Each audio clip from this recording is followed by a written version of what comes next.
ボンジュール。パリプロムナードチャンネルへようこそ。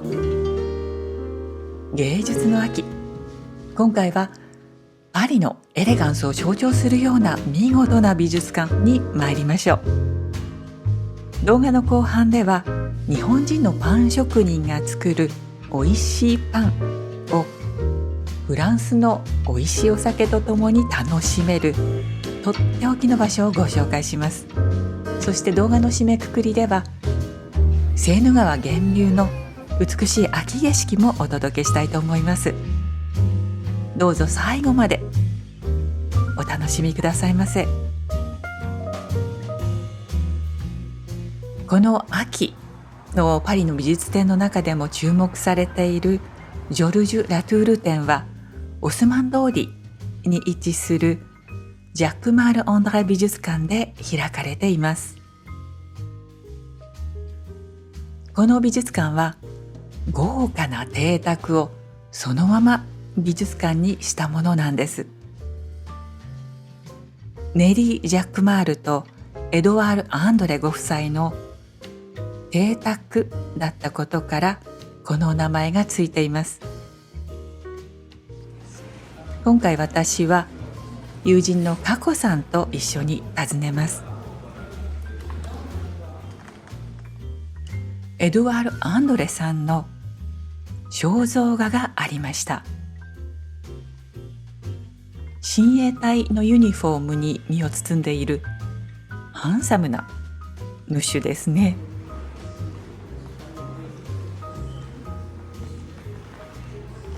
19世紀に建てられた豪華な邸宅建築。ここは音楽の間と呼ばれる場所。おそらく上のフロアに演奏家たちがいて、彼らが奏でるメロディーに包み込まれるような時があったのではないかなと想像します。この美術館の一番の見どころはここから。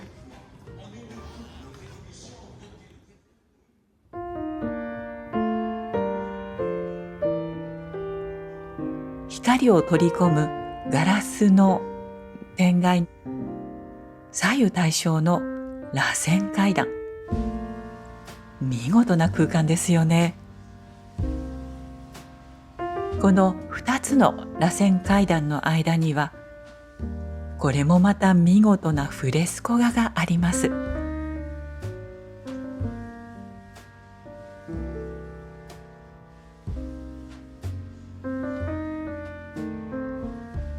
作者は18世紀に活躍した画家ティエポロ。彼がこの館のために描いたわけではないですよね。時代も違いますし、なんとこのフレスコ画はイタリア・ベネチア郊外の邸宅の壁を飾っていたものを剥がしてパリに運んだものなんだそうです。この部分が騙し絵になっていますね。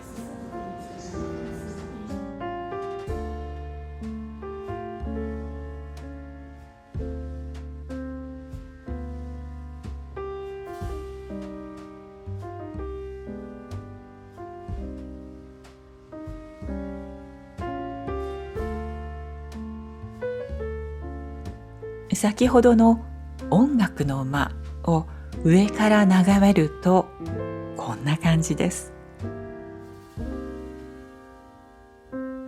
このタピスリーが見事だなぁと私は思いました。金糸銀糸をふんだんに使って、しかもこの細かさ。邸宅美術館そのものだけでも見応え十分なんですが、今日の目的の特別展へと参りましょう。ジョルジュ・ラトゥールは1593年にフランスのロレーヌ地方、ドイツ国境に近い地方の町に生まれました。父親はパン屋さんで、彼は7人兄弟の次男だったそうです。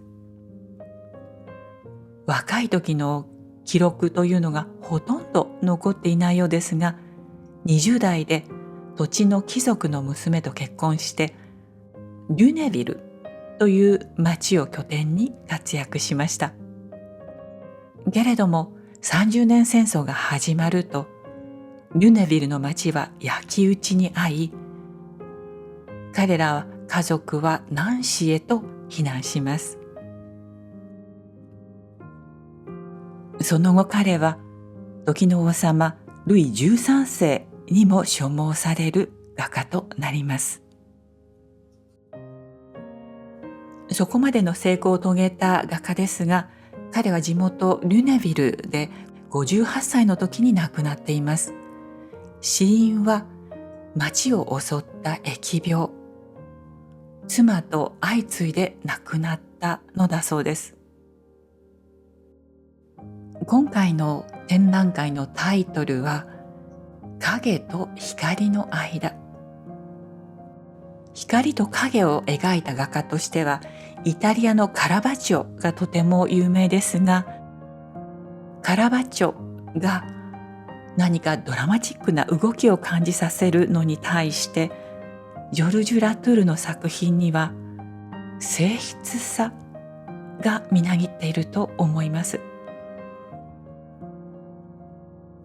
それでいって一度見たら忘れられないような深い印象を残してくれると思います。表情豊かな男とシルエットで描かれている男、そのコントラスト、まつげ、そしてひげの一本がふわっと浮かび上がるように見えています。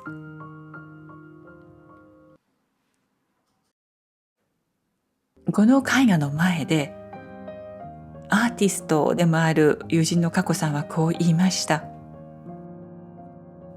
画面の半分以上を闇が占めているのに、そこにはちゃんと布の質感や足の存在感が感じられる。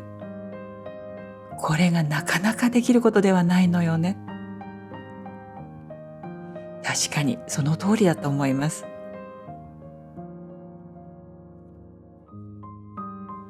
飲みを取る女、よーく近づいてみると、両手の間に確かに黒い点が見えます。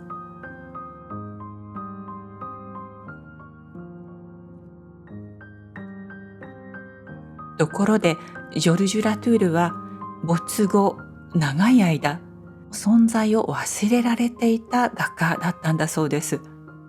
ところが20世紀に入ってから改めて再発見、再評価が進みました。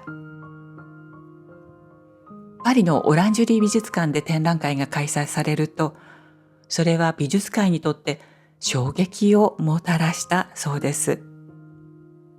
それ以降、このように一般の人々にも広く知られるようになってきたのだそうです。一点一点がとても心に残る展覧会だと思いました。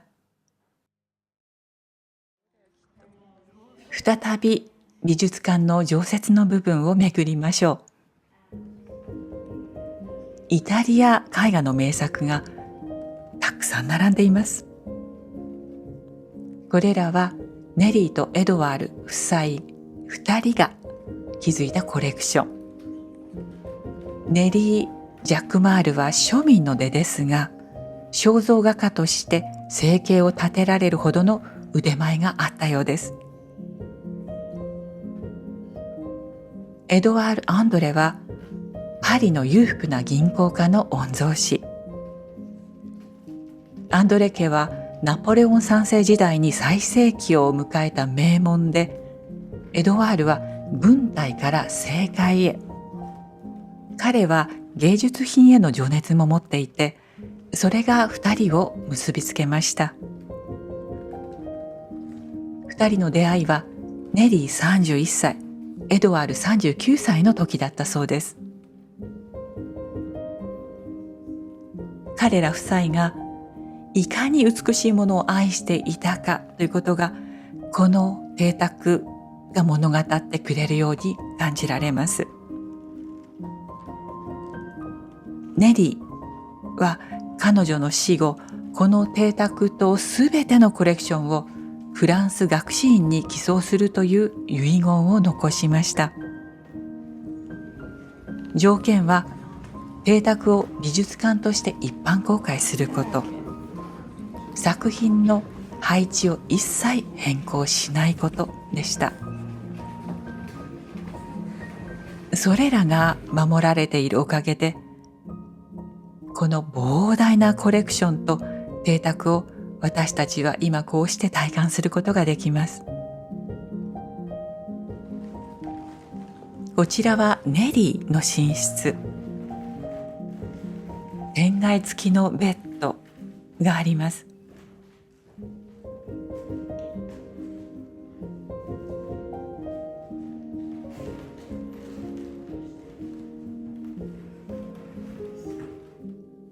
この小部屋の方にはネリーの自画像が掲げられています。そしてこちらがエドワールの部屋。ここには彼の少年時代のものでしょうか。年を重ねてからの肖像画も掲げられています。これは2人の写真ですね。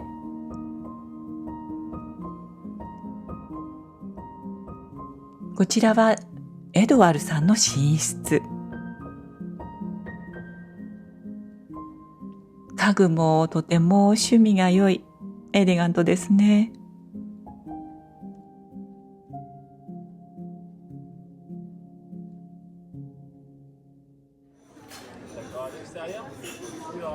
そして邸宅のかつてのダイニングルームが今サロンドテになっています。こちらの天井画もまたティエポロのフレスコ画だそうです。よーく見るとここにも騙し絵があるんですよね。猿の尻尾が画面からはみ出しています。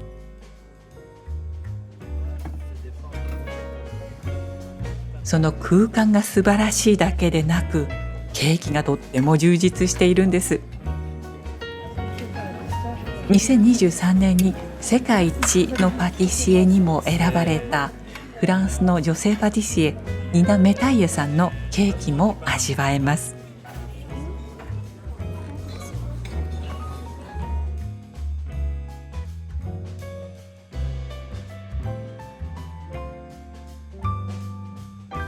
私たちは結局この2つを選びました。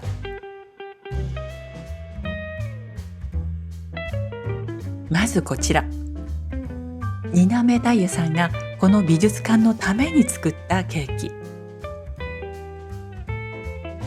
そして彼女のクリエーションだけではなく、17区にあるパティスリーから届くケーキもあって、とても充実したラインナップです。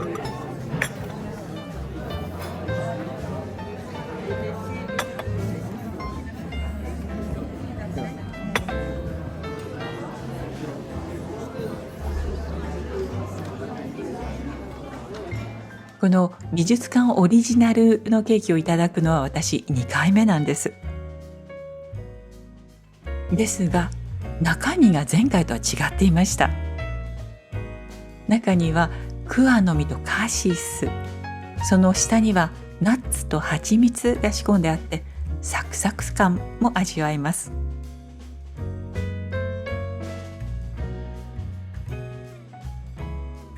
このケーキの中身、季節によって変えているんだそうです。優しくて繊細、それでいて果実の豊かな香りと味がゆったりと広がってくる。やはりとっても美味しいケーキでした。大人気のサロンドテ、ケーキはどんどん補充されていきます。これも美味しそう、あれも食べたかったなと思うものがあって、また来なくてはいけないと思ってしまいます。こちらのサロンドテは美術館を見学しない方でもここだけアクセスして楽しむことが可能です。ミュージアムショップには愛らしい商品がたくさんありました。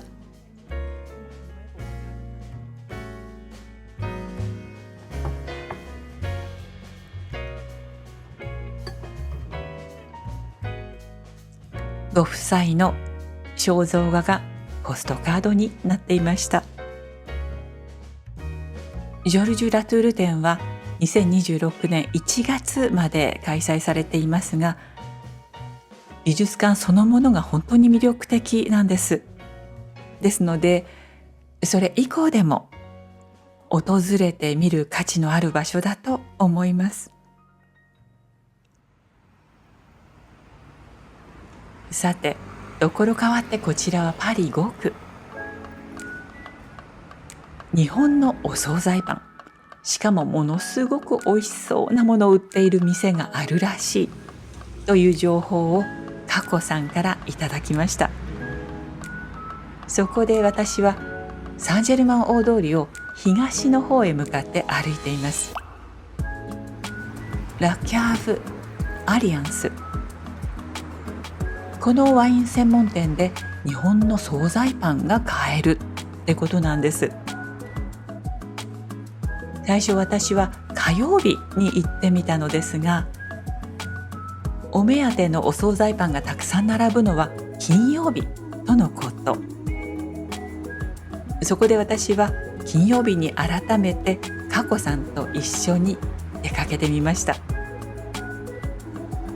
数量限定と聞いていましたので、私たちは11時の開店時間早々に到着。ありましたありました。まさに日本のお惣菜パンです。お店のディレクタータンギーさんが続々とパンを運んできています。まもなくこのようにきれいに並べられました。そもそもこのお店はすぐ近くにある一つ星レストランアリアンスが営むワイン専門店。フランス各地の名門ワイナリーのボトルが勢ぞろいしています。レストランアリアンスはシェフが日本人なんです。そしてこちらではこの素晴らしいフランスのワインのラインナップと一緒に日本のお惣菜パンが置いてあるというシチュエーションが何とも愉快です。こちらのお店ではワインのテイスティングの会なども行っていて、イートインスペースがまた本当に素敵なんです。佳子さんと私、今日はちょっと豪勢に行きましょうということでパンをたくさん選びました。日本のパン屋さんならこのラインナップは全く珍しくはないかもしれませんが、パリでは貴重なんです。せっかくですからカーブのおすすめのお酒と一緒にいただくことにしましょう。私たちはアルザスのクレモンを1本開けることにしました。そして飲みきれない分は持ち帰りましょうということで、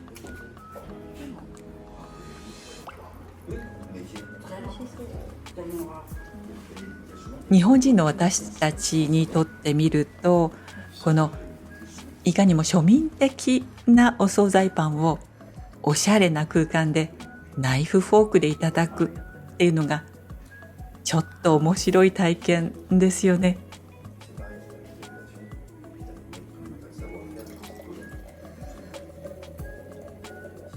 まずは卵サンド。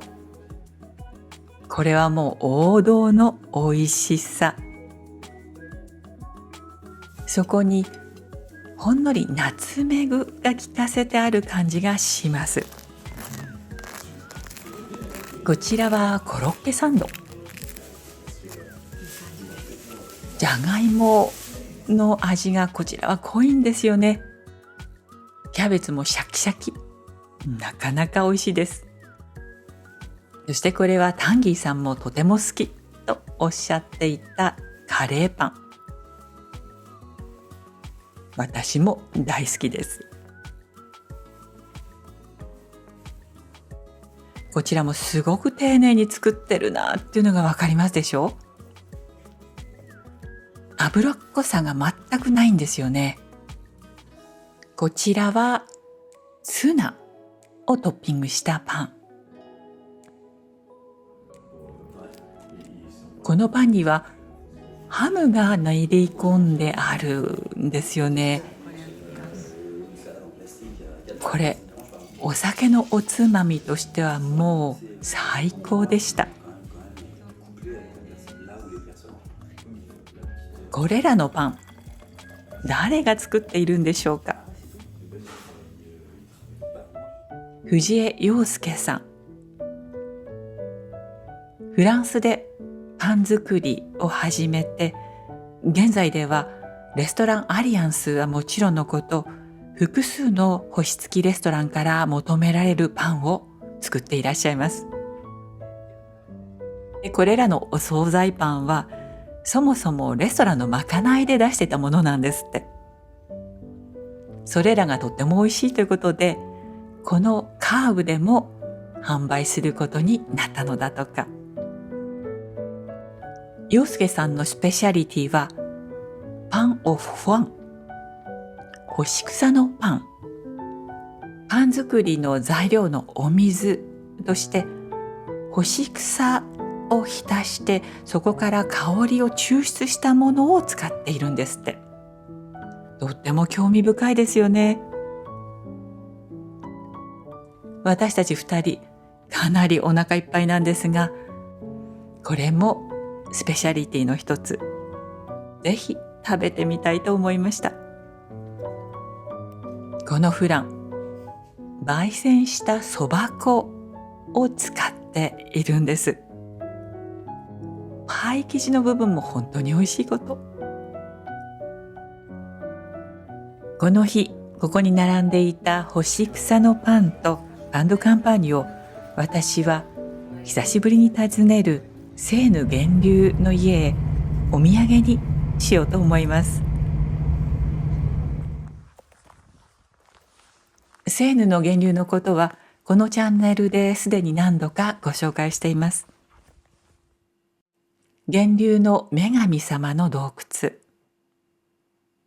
それは秋色に染まった森の中に変わらずにひっそりとありました。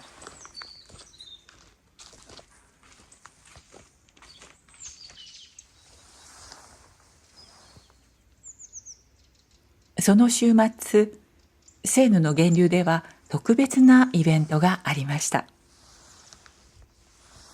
イタリア人のアレクサンドロがセーヌをテーマにした博士論文の制作中で、それに関連してスペクタクルを繰り広げるというものなんです。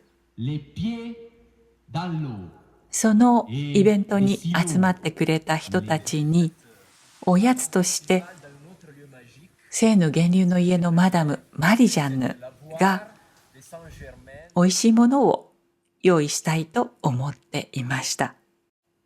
そこに添えるパンとして陽介さんのパンがとてもいいんじゃないかしらと私は思いました。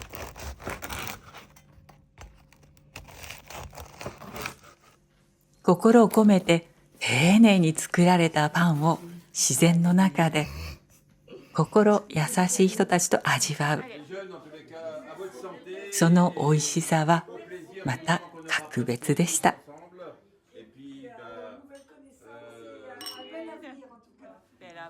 この週末は本当に良いお天気に恵まれました。マリジャヌは近くの村でかぼちゃ祭りがあるので行ってみないと私を誘ってくれました。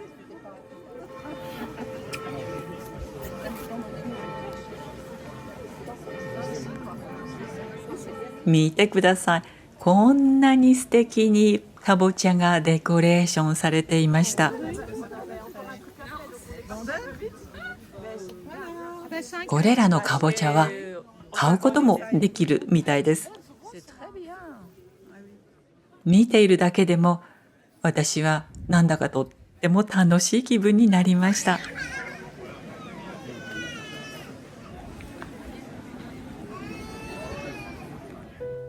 最後までお付き合いくださいましてどうもありがとうございました。